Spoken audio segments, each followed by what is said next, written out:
Welcome back to the second episode, everyone. Thank you for the love and support. Let's dive in. The wedding dress was not designed for running. Kayoma discovered this unfortunate fact as she sprinted down Allen Avenue in A. Her massive white ball gown billowing around her like a parachute gone wrong. Her silver heels had been abandoned 3 blocks back. Her carefully styled hair was coming undone. Her makeup was running down her face and streaks of mascara and foundation. She looked like a disheveled cloud being chased by invisible demons. Sister, where are you going?" a street vendor shouted as she flew past. Key didn't answer. She couldn't. She was too busy trying not to die. Behind her, she could hear Mr. Tony's desperate voice. "Sister Key, please come back. Your mother will kill me. Literally kill me." A downfall bus screeched to a halt beside her. The conductor leaned out, eyes wide. "Sister, you there? You would need help. You run from armed robbers?" "Worse." Kayoma gasped without stopping. "I'm running from marriage." "Oh." The conductor nodded sagely as if this made perfect sense.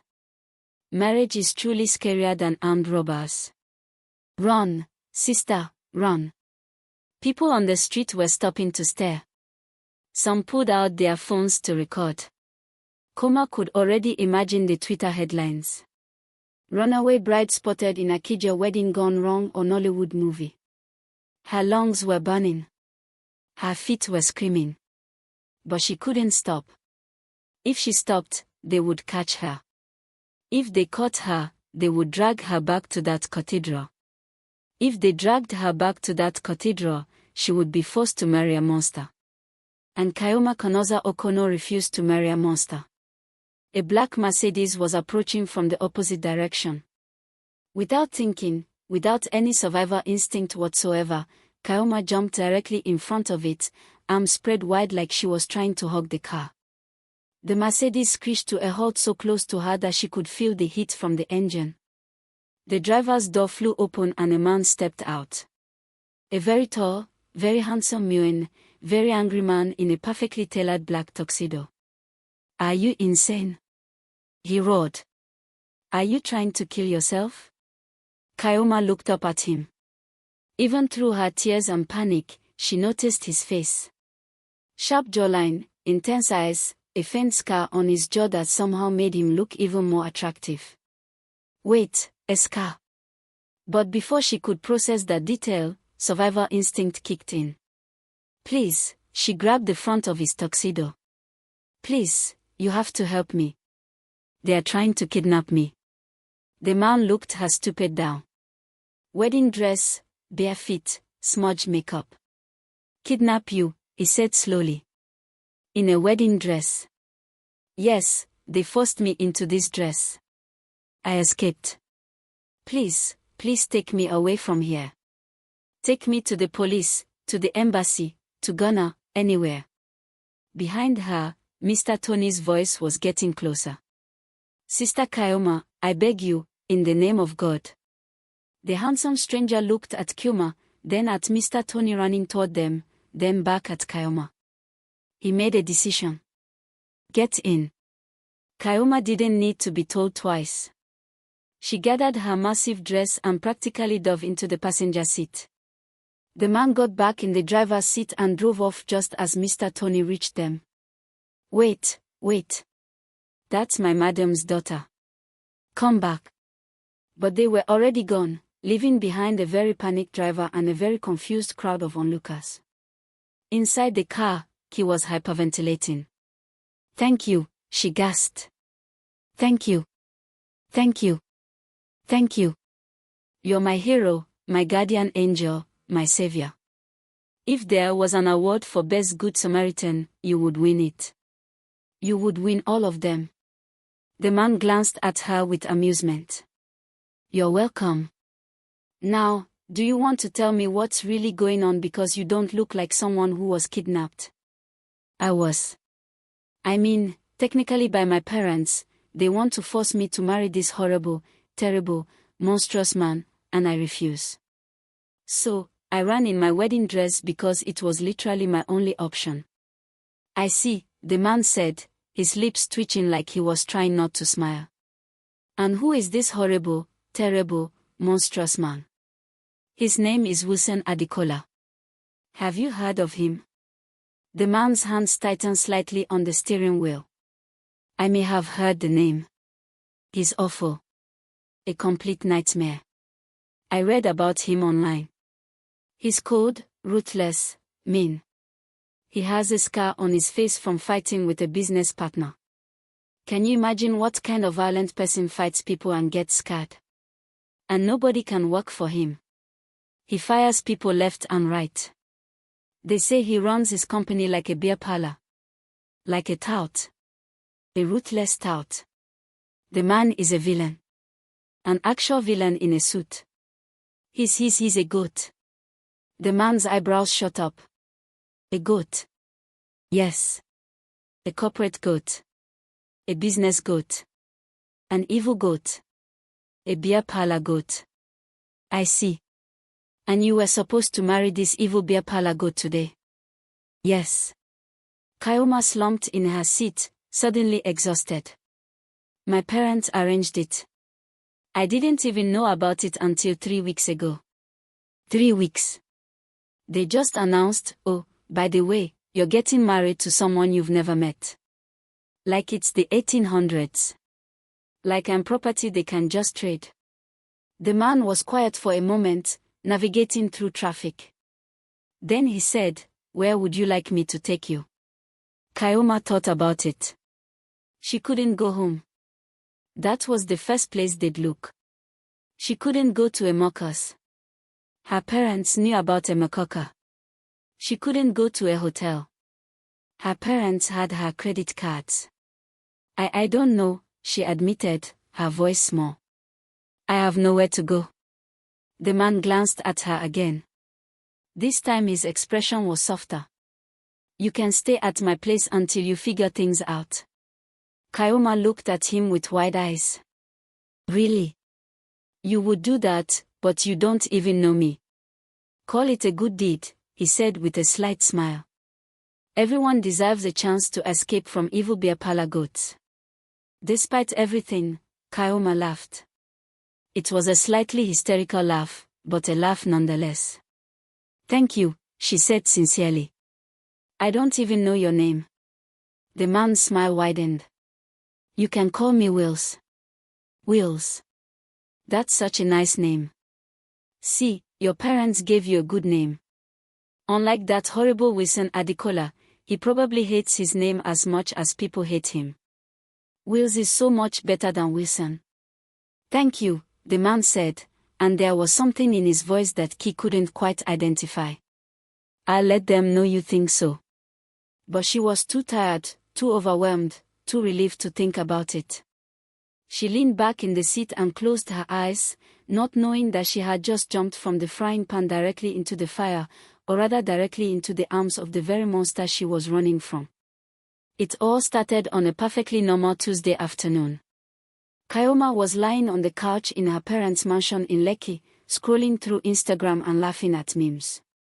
She had just graduated from university 3 months ago with a degree in fine arts and was currently in that blissful post-graduation phase where she had no responsibilities and no immediate life plans. Life was good.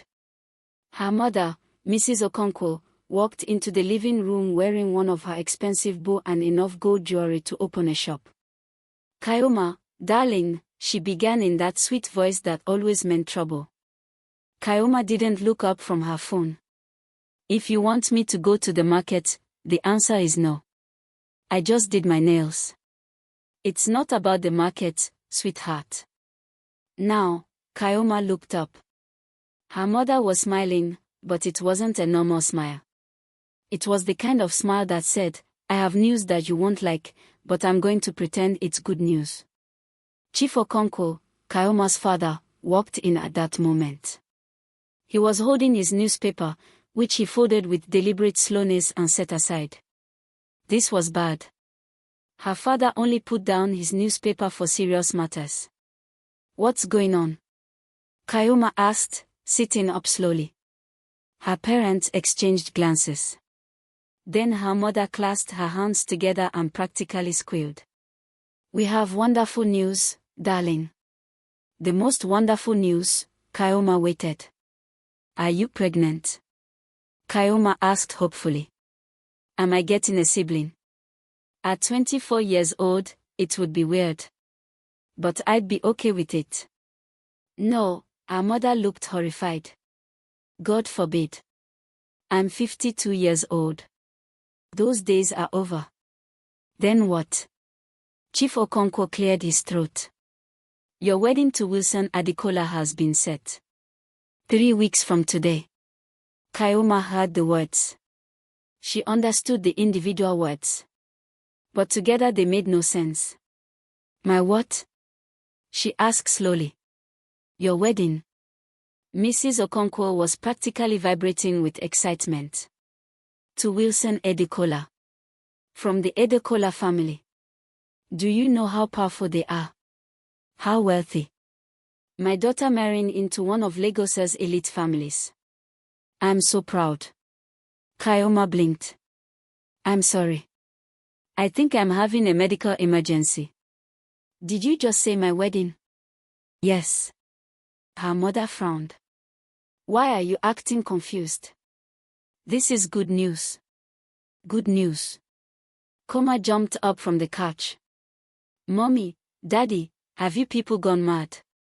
"What wedding?" "To who?" "To Wilson Adekola." Her father repeated calmly. "We announced this already. Were you not listening?" "I was listening. I'm just not understanding. I don't even know this person." Her mother waved her hand dismissively. "You don't need to know him, Kaoma. His family and ours have been in business together for over 20 years. This union will be beneficial for both families." "Beneficial? Beneficial?" "Mommy, I'm not a business transaction. I'm a human being. Don't be dramatic, Kaoma. This is how things are done." "How things are done?" "Mommy, this is 2024. People don't arrange marriages anymore. We do in this family." Chief Okonkwo said firmly. "The Adokas are respectable people. Wilson is a good man. This marriage is happening." Koma felt like she was in a nightmare. "I can't believe this. You people are serious. Very serious." Her father said, "The venue is booked. The invitations are being printed. Your mother has already chosen your dress." "My dress?" Kaoma's voice went up another octave. "You chose my wedding dress without me. It's beautiful, darling. Vera Wong from their latest collection. I don't care if it's from Jesus Christ's personal closet. I'm not wearing it because I'm not getting married." Her parents looked at each other again. Then her mother sighed. "Kaoma, we didn't want to tell you this way, but you're not giving us a choice. When you were 15, we made an agreement with the Adekola family. A promise that when you came of age, you would marry their son." Koma felt the blood drain from her face. Wait. I remember something. I remember asking you about this, Mommy. When I was younger, people were gossiping that I had been promised to the Adikas. I asked you about it and I told you it was just business rumors." Her mother said, "You lied to me. I protected you. You were too young to understand. I'm 24 years old now. When was I going to be old enough?" Chief Okono stood up, his voice stern. "Kaoma, enough. This discussion is over. The wedding is in 3 weeks. I suggest you prepare yourself." "Prepare myself? Prepare myself for what?" "A life sentence." But her parents were already walking out of the room, leaving Koma standing alone, her world crumbling around her. She grabbed her phone and immediately called her best friend, Amoka. "Amoka," she said when her friend picked up. "You won't believe what just happened." "What?" "Did your parents finally agree to send you to London?" "Was They are forcing me to get married. There was a long pause. I'm sorry. What? Married? Amoka, in 3 weeks to some man I've never met. What? Ki, what are you talking about? Is this a joke? Do I sound like I'm joking?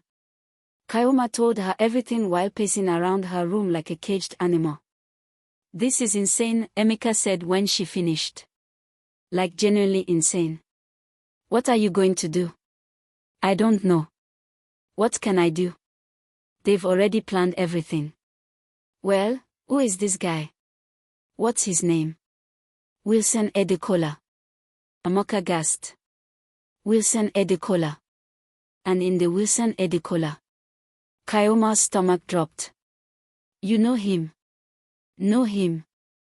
Girl, everyone knows about him. My cousin had worked as his PA for like 9 days before she quit. She said the man was impossible. What do you mean impossible? I mean he's like a robot. No emotions, just walk, walk, walk. Super demanding, super strict. Nobody can satisfy him. He goes through secretaries and assistants like people change underwear. Oh God. Kayoma sat down on her bed.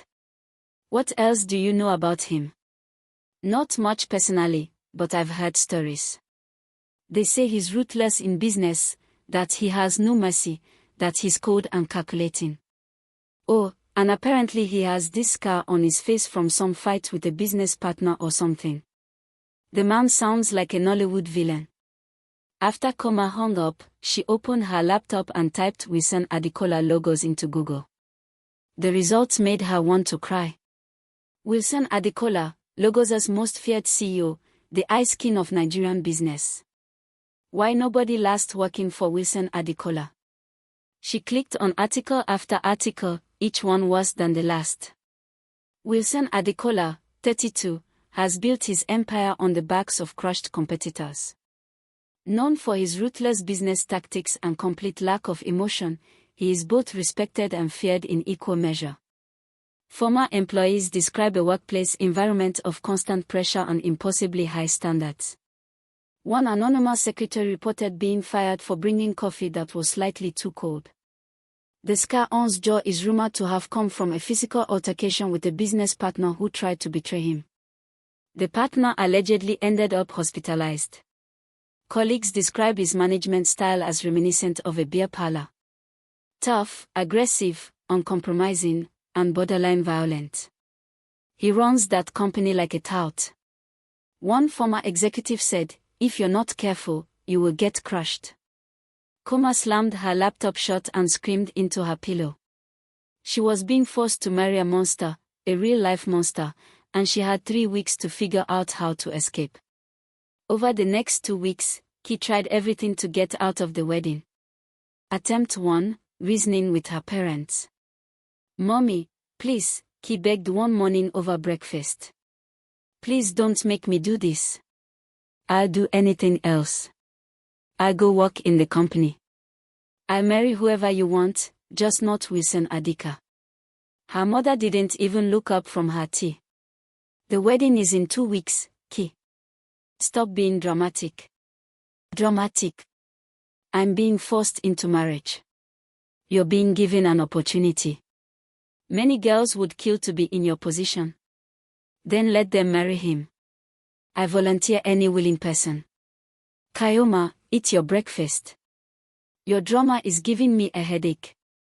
Attempt 2, enlisting Papa Okono. Kayoma ran to her grandfather's quarters, certain that the family patriarch would see reason. "Papa," she burst through his door. "Papa, you have to help me." Papa Okongo looked up from his Bible, smiling warmly. "Oh, my favorite grandchild. What brings you here?" Kayoma knelt beside his chair. "Papa, they want to force me to marry Wilson Adola. Please, you have to stop them. You're the only one they'll listen to."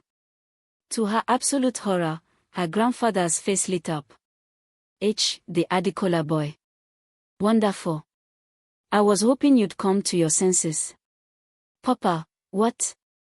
The Adikas are good people, Kaoma. Very good people. And that Wilson, I've been watching him grow up. Such a fine young man. Intelligent, hardworking, respectful. Papa, are you feeling okay? Kaoma reached for his forehead. Should I call Dr. Obi? You might have malaria. He laughed and gently pushed her hand away. I'm perfectly fine, child, I'm perfectly serious. This is a good match. You'll be well taken care of. But Papa, I don't love him. I don't even know him. Love comes later, my dear. Your grandmother and I didn't love each other when we married. We barely knew each other's names. But we had 52 wonderful years together. God rest her soul. Papa, that was different. That was the old days. This is 2024. Women have rights now. And I respect those rights. But sometimes, child, the elders know best. He stood up, backing toward the door. I can't believe this. Even you've betrayed me. Betrayed is a strong word, but Ki was already running out. Attempt 3, the midnight escape. That night, Ki decided she would just leave. Pack a bag, sneak out, go stay with a mocker until her parents came to their senses. She packed her essentials, clothes, money, phone charger, passport, and waited until 2 a.m. Then she crept to her bedroom door and tried to open it. It was locked from the outside. What? She jiggled the handle. Nothing. She pulled harder. Still nothing. Hello, she called out. Why is my door locked? Footsteps approached. Then her mother's voice came through the door, sweet as honey. Oh, that's just a precaution, darling. We wouldn't want you to do anything silly.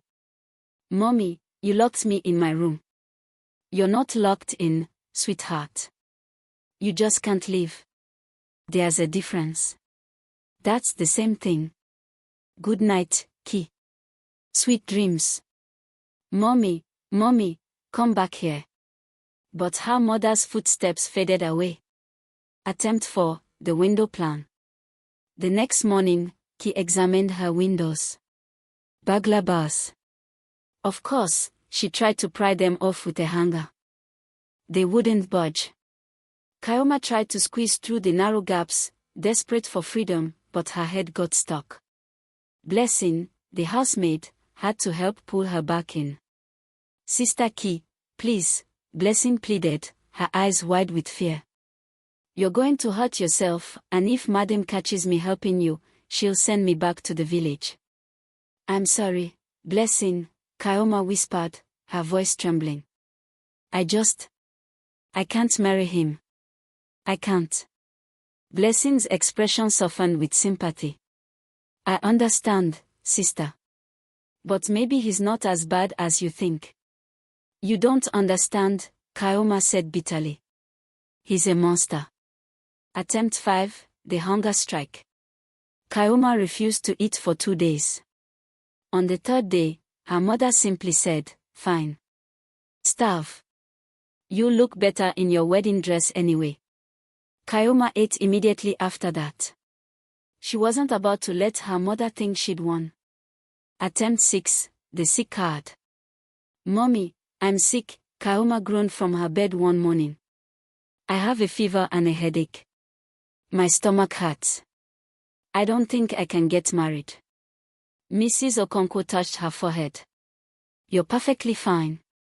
Stop being dramatic. I'm not being dramatic. I'm dying. You're not dying. Now get up and come see the wedding decorations I picked out. Attempt 7, the last appeal.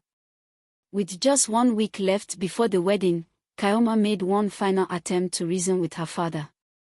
Daddy, she said softly, finding him in his study. Please, I'm begging you. Don't make me do this. Chief Okonkwo looked up from his laptop, his expression briefly softening. Kaoma, I know you're scared, but fear is normal before a big life change. This isn't fear, Daddy. This is me telling you I can't do this.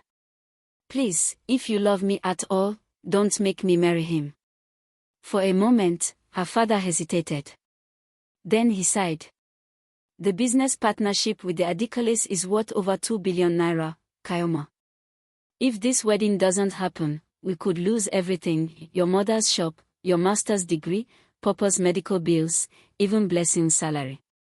Kayoma felt like she'd been punched in the stomach. So, you're selling me for 2 billion naira. I'm securing our family's future, he said. There's a difference. No, Daddy, she whispered. There isn't. She left his study with no hope left. The final week, lockdown. In the final week before the wedding, Kayoma was essentially under house arrest. Her phone was confiscated. You'll get it back after the wedding, darling, her mother said sweetly. Her passport was hidden. Just for safekeeping, sweetheart. Her door was locked every night. Simply a precaution, my dear. Malam Bello, the security guard, was given strict instructions: if Sister Kayoma tries to leave the compound, stop her. Call us immediately. Every day, Mrs. Okonkwo visited with wedding updates. The flowers are confirmed, white roses and orchids. I don't care, Kayoma muttered. The cake will be 8 years with gold leaf. Still don't care. And we have 500 guests confirmed, including 3 senators and the vice president's wife. 500 people. I know. Isn't it wonderful? Everyone will see what a beautiful bride you make. Mommy, this is insane. No, darling. This is Lagos High Society. Now, let's talk about your makeup. The night before the wedding, Amoka, her best friend and maid of honor, was finally allowed to visit. She sneaked into Kayoma's room and found her sitting by the window, looking defeated. Ki, Amoka whispered. Are you okay? Do I look okay? Kayoma asked dryly. You look like you've given up. Maybe I have. What's the point? They've thought of everything. I can't escape. There's always a way, Amoka insisted. You just have to wait for the right moment. Kayoma turned to her. What do you mean? Tomorrow, in the car on the way to the church.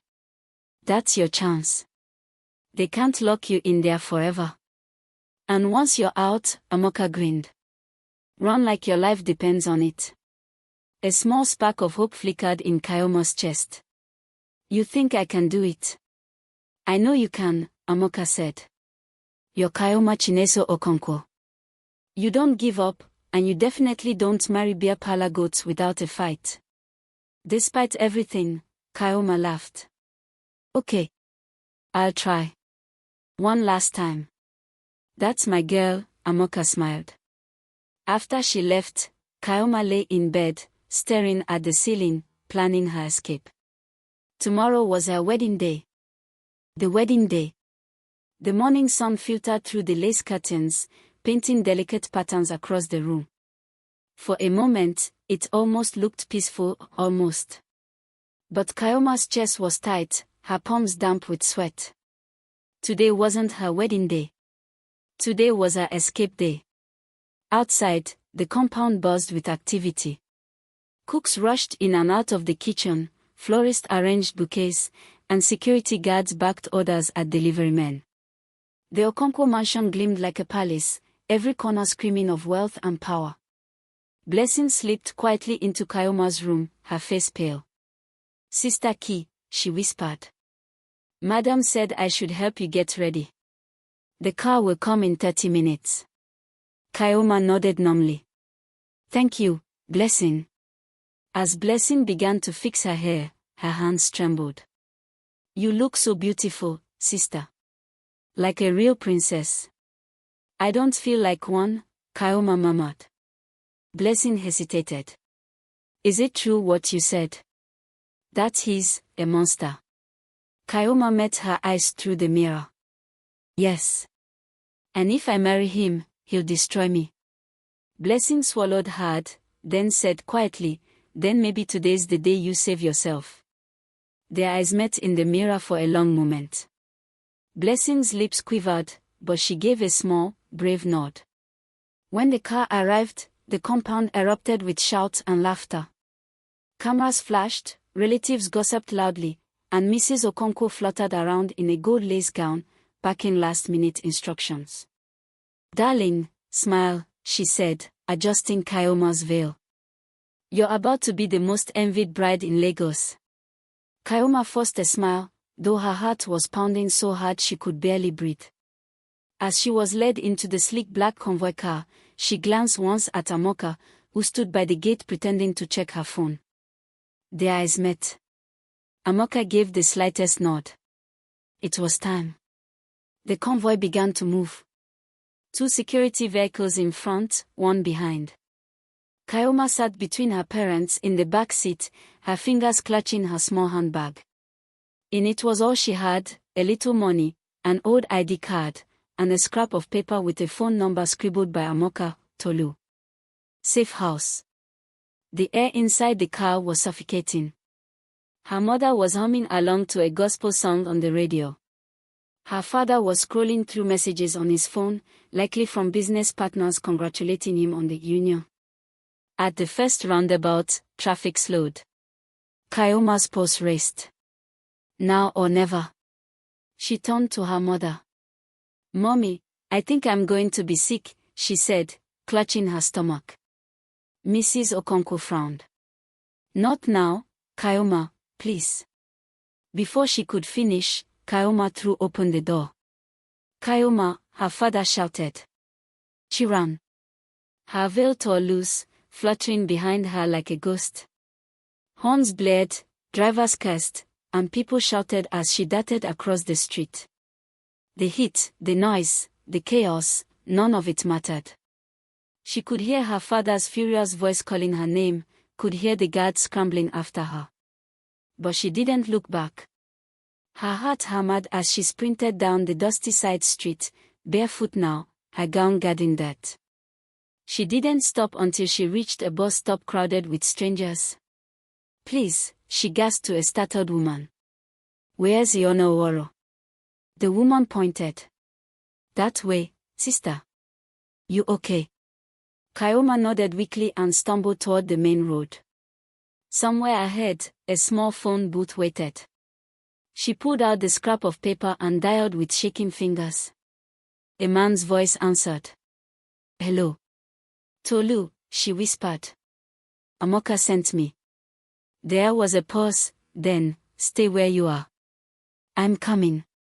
Kayoma sank onto a bench, trembling. Her wedding dress was ruined, her hair tangled, but for the first time in months, she could breathe. An hour later. The sun had climbed high, beating down on the streets of Lagos. Kayoma sat huddled at the edge of the bus park, her once white gown now streaked with dust and sweat.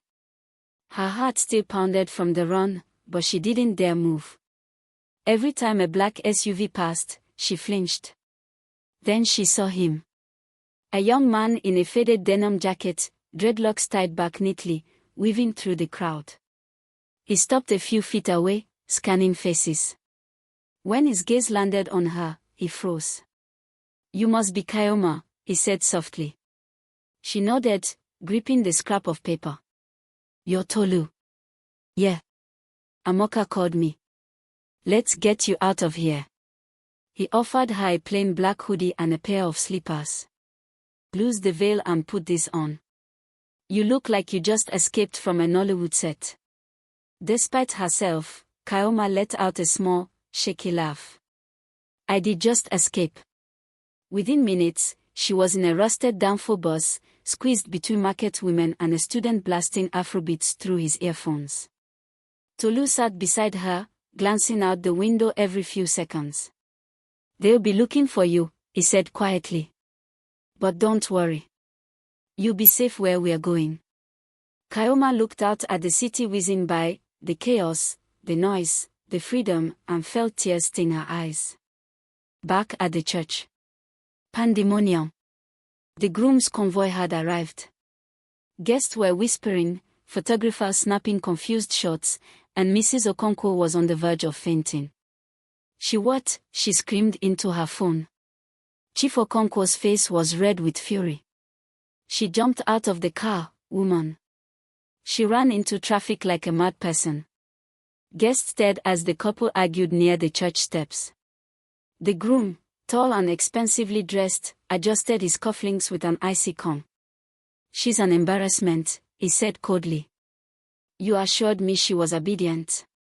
She is, Mrs. Okonkwo stammered. She must have been confused. The groom turned to Chief Okonkwo. Fix this. You owe us a deal. And if she's not found by tonight, consider the contract void. Then he entered the car and drove off, leaving silence behind. Chief Okonkwo stood there, trembling with rage and shame. For the first time, he saw the crowd whispering, the pitying looks. Lagos high society was watching. Meanwhile, the downfall rattled down the highway, leaving the city center behind. Kayoma leaned her head against the window, exhausted. So where are we going? She asked.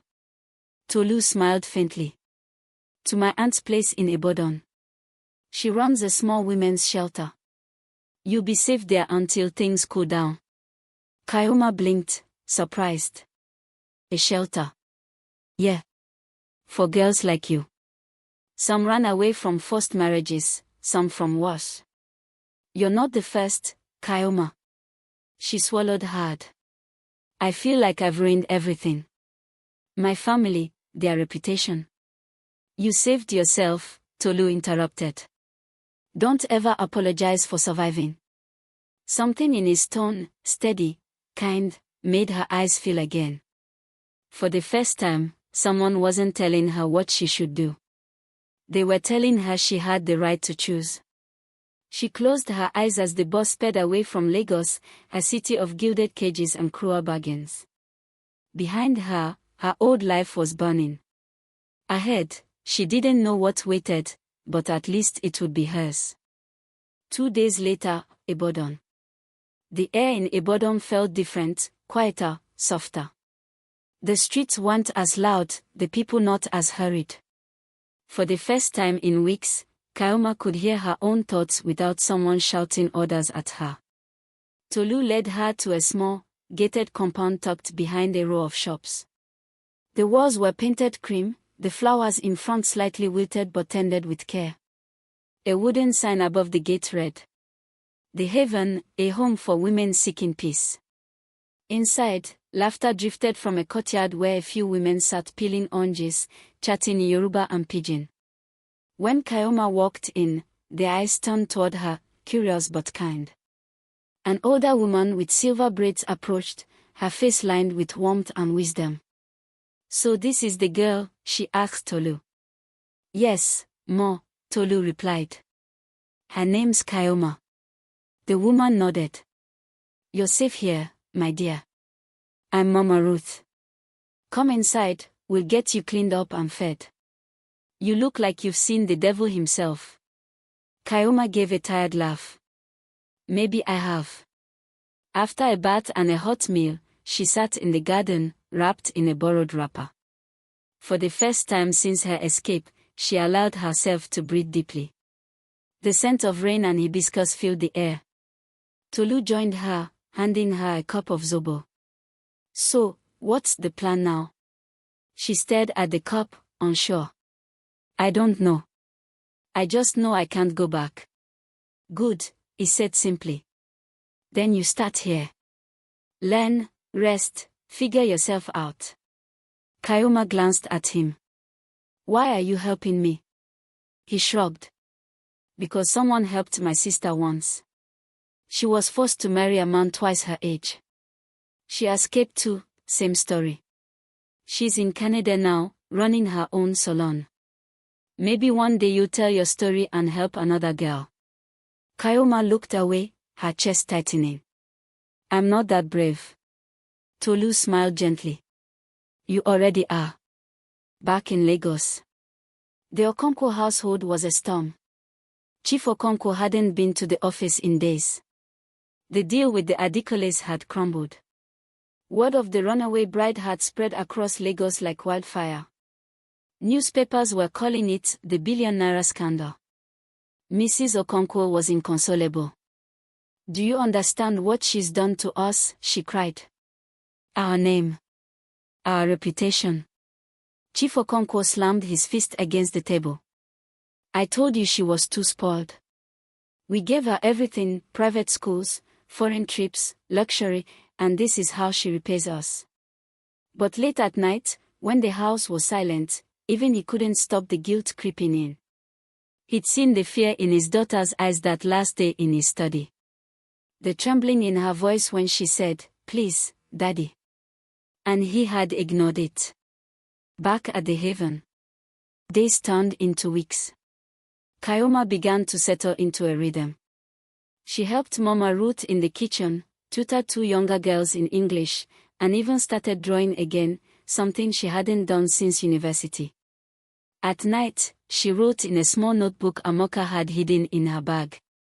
Letters she would never send. "Dear Daddy, I hope you know I didn't run away to shame you. I ran because I was dying inside. I wanted to live my own life, even if that life is small and simple. I still love you. But I can't be who you want me to be anymore." One evening, while helping Mama Ruth close the gate, she saw Tolu standing by the road, talking to someone. He waved her over. "Guess who's been asking about you?" he said. Her stomach tightened. "Who?" "Your friend Amoka. She's been trying to reach you. I told her you're safe." Kayoma's face lit up with relief. "Amoka, she really came through for me." Tolu nodded.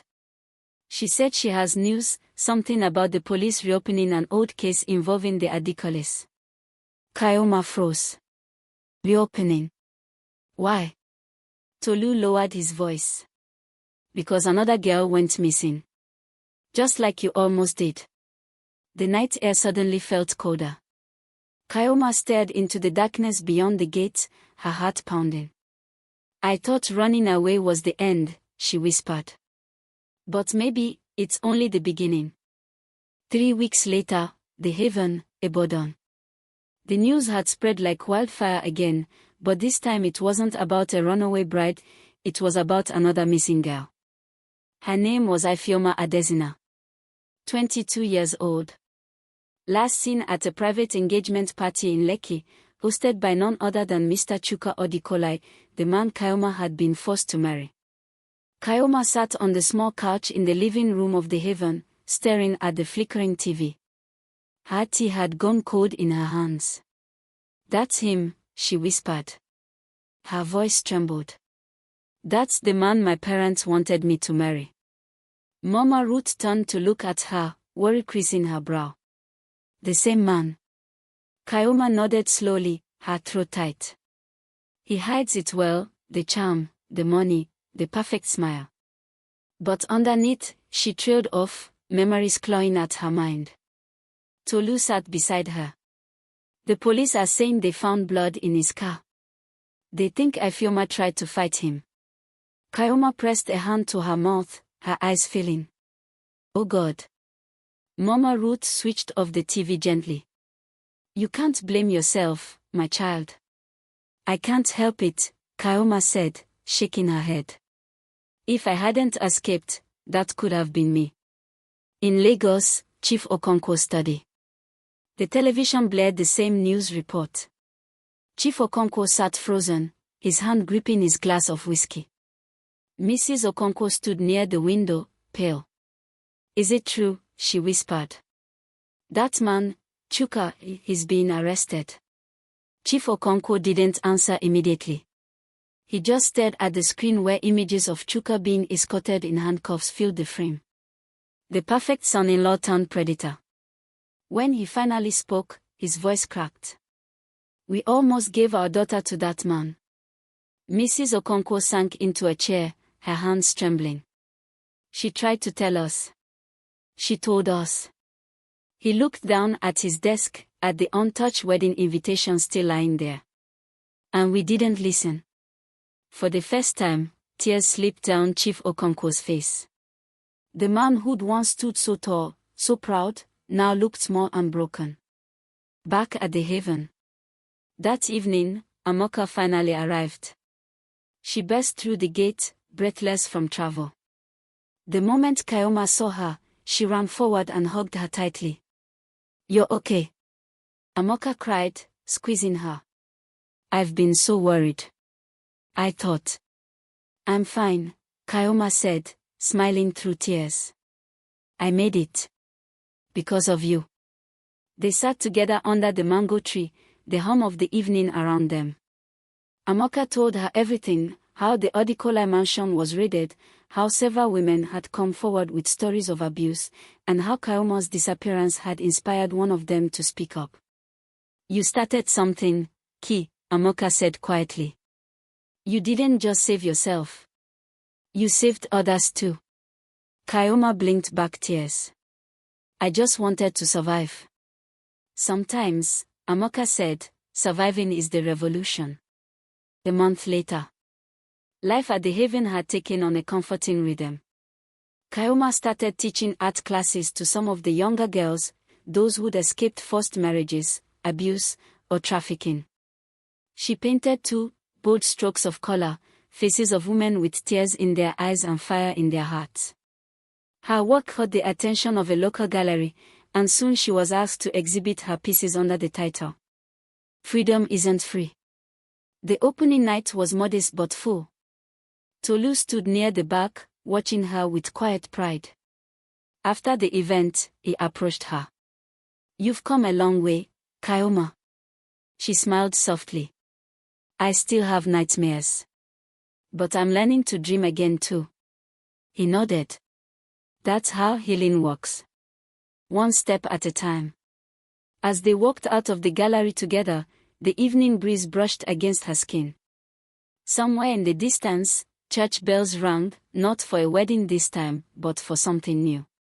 For life. Weeks later, a letter arrives.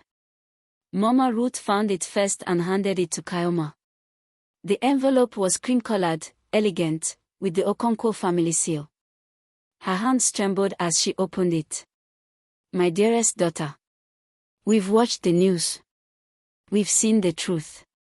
And we cannot express the depth of our shame. You were right, and we were blind. We are grateful you ran, because if you hadn't, we'd have lost you forever. If you can ever forgive us, please come home. Not for the business, not for society, for us. For family. With love. Your father." Kayoma read it twice, then folded it neatly. Her heart ached, but not in the way it used to. She looked up at Mama Ruth and smiled faintly. "Maybe one day," she said. "But not yet." And with that, she turned toward the window, where sunlight poured in through the curtains, golden, warm, and free.